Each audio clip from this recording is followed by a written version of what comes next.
Hi, నేను doctor జీపీవి Subbaiah, spine surgeon, Hyderabad. ఇప్పుడు మనం చాలా టాపిక్స్లో ఈ ఇన్ఫ్లమేషన్ అనే దాని గురించి మాట్లాడుతూ ఉన్నాం.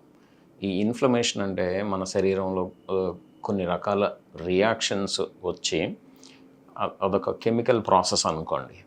ఈ ఇన్ఫ్లమేషన్ వల్లనే మనకి రకరకాల ప్రాబ్లమ్స్, హెల్త్ ప్రాబ్లమ్స్ వచ్చే అవకాశాలు ఉన్నాయన్నమాట. ఇప్పుడు మనకి వచ్చే ఈ షుగర్ కానీ, ఈ బీపీ కానీ, ఈ హార్ట్కి సంబంధించిన ప్రాబ్లమ్స్, హార్ట్ అటాక్స్ కానీ, ఈ బ్రెయిన్ స్ట్రోక్స్ కానీ, ఈ ఆర్థరైటిస్ కానీ, ఈవెన్ క్యాన్సర్స్ కూడా ఈ ఇన్ఫ్లమేషన్ వల్లనే మనకి వస్తుందన్నమాట. అంటే మనకి వయసు పెరిగే కొద్దీ వచ్చే ప్రాబ్లమ్స్ అన్నీ ఈ ఇన్ఫ్లమేషన్కి రిలేటెడ్. సో కానీ కొన్ని రకాల ఆహార పదార్థాలు మనకి ఈ ఇన్ఫ్లమేషన్ని ఎక్కువ చేస్తాయి అన్నమాట. అంటే ఆ ఇన్ఫ్లమేటరీ ప్రాసెస్ని మనకేంటంటే ఫ్యూయల్ టు ది ఫైర్ అంటారు కదా.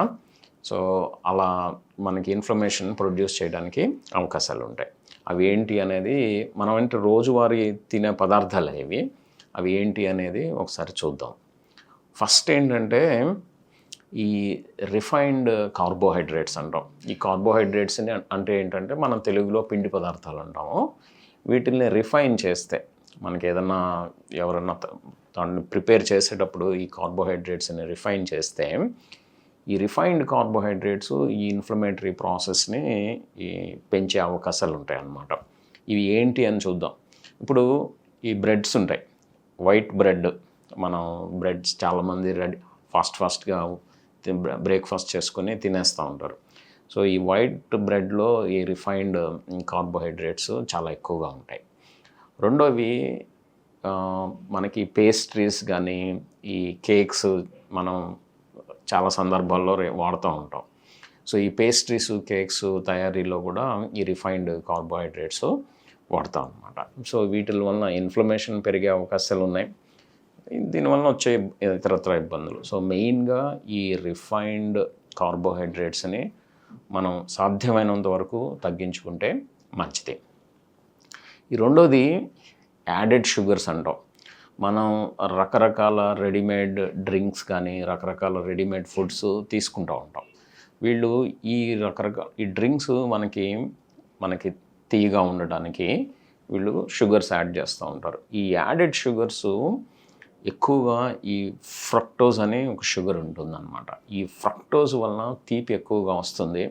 ఈ ఫ్రక్టోజ్ మనకి ఇన్ఫ్లమేషన్ని ఇండ్యూస్ చేయడానికి అవకాశాలు ఉంటాయి.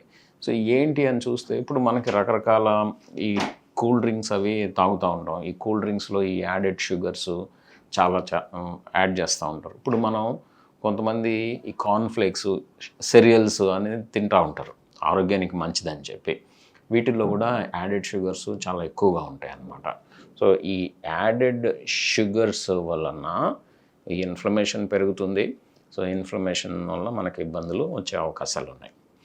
మూడోది ఈ ట్రాన్స్ ఫ్యాట్స్ అంటాం. ట్రాన్స్ ఫ్యాట్స్ అంటే ఈ ఫ్యాట్స్లో రకరకాల ఫ్యాట్స్ ఉంటాయి. సాచురేటెడ్ ఫ్యాట్స్, ఈ అన్సాచురేటెడ్ ఫ్యాట్స్. ఈ అన్సాచురేటెడ్ ఫ్యాట్స్లో కూడా రకరకాల సబ్ వెరైటీస్ ఉంటాయి. ఇందులో ఒక కేటగిరీ ట్రాన్స్ ఫ్యాట్స్ అన్నమాట.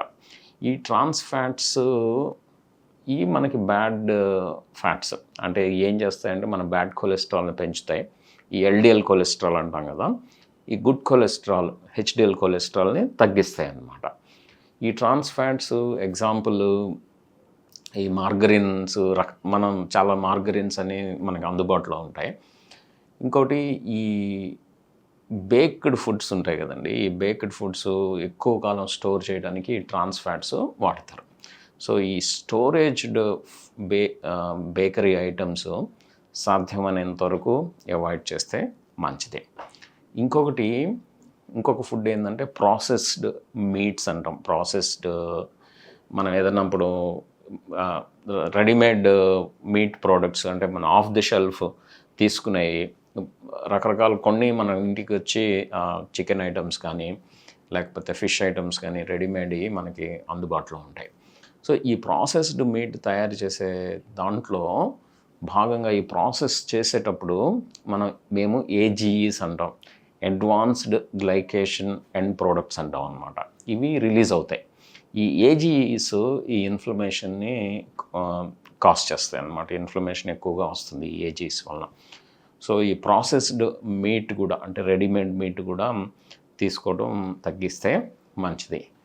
ఫైనల్గా ఏంటంటే మోస్ట్ ఇంపార్టెంట్ ఆల్కహాల్ అండి. ఈ ఆల్కహాల్ ఏం చేస్తుందంటే మనకి ఈ పొట్టలో ఉన్న ఈ బ్యారియర్ని డ్యామేజ్ చేస్తుంది. దానివల్ల ఏంటంటే మనం తీసుకునే ఆహార పదార్థాల్లో ఉండే టాక్సిన్స్ మన శరీరంలోకి అబ్జార్బ్ అయ్యి మనకి ఇన్ఫ్లమేషన్ని ప్రొడ్యూస్ చేయడానికి అవకాశాలు ఉంటాయి. సో మనం తీసుకునే ఆహార పదార్థాలు ఈ ఇన్ఫ్లమేషన్కి కొంత కనెక్షన్ ఉందండి. సో మన ఆహార పదార్థాలు చూసుకొని తింటే ఈ ఇన్ఫ్లమేషన్ రాకుండా మనం చెప్పిన ఈ జబ్బులకి చాలా వరకు దూరంగా ఉండే అవకాశాలు ఉంటాయి.